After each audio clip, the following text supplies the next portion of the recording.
মই আৰু এটা আমৰ ৰেচিপি লৈ আহিছোঁ। আমৰ ৰেচিপি মানে আমৰ পাপৰ লৈ আহিছোঁ। ৰাতিপুৱা পাৰিছিলোঁ আমটো। এতিয়া আপোনালোকক মই পাপৰ কেনেকৈ বনাব লাগে মই সেইটো বিষয় দেখুৱাই আছোঁ। অলৰেডি মোৰ কাটা হৈয়ে গ'ল,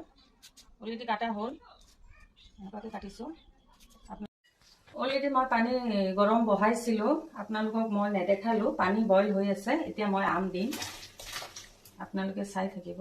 দেখিছে, দেখাই দিয়ে।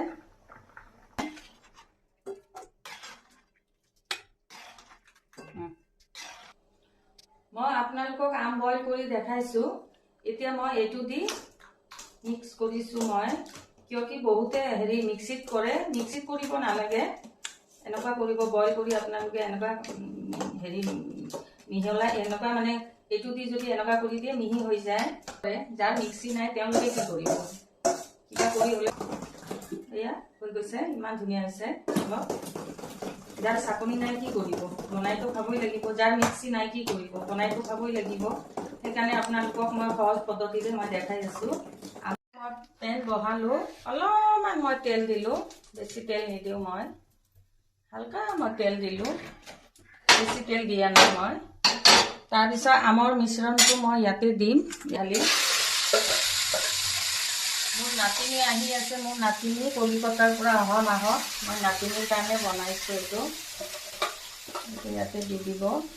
দেখিছে, মিক্সি নহ'লেও ইমান ধুনীয়া হয় বনাব। কম কৰিব এইটো। মই যিহেতু পাপৰ বনাই আছোঁ, খট্টা মিঠা।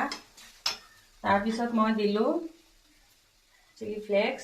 তাৰপিছত অলপমান এইটো মই কালাৰ দিলোঁ। কালাৰ কি সেউজীয়া কালাৰ দিব লাগে, মোৰ লগত নাই। অলপমান মই গোলমৰিচ দিলোঁ। সেউজীয়া কালাৰ হ'লে ভাল হয়, মোৰ নাই। এতিয়া নাই বুলিতো মই পিছ পৰি খাব। এইটো বগা নিমখো মই অলপমান দিলোঁ। চেনিও দিব পাৰে, কিন্তু মই চেনি নিদিওঁ।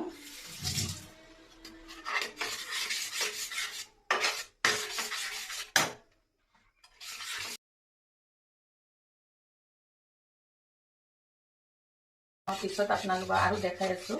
এয়া মোৰ আমৰ মিশ্ৰণটো হৈয়ে গ'ল। মই এতিয়া আম পাপৰ বনাইছোঁ, চব দেখুৱালোঁ। এতিয়া ইয়াৰ থালিত মই দিম। যিহেতু আমৰ চিজন, আপোনালোকেও বনাই খাব, ল'ৰা ছোৱালীকো খুৱাব, খুব ভাল হয়।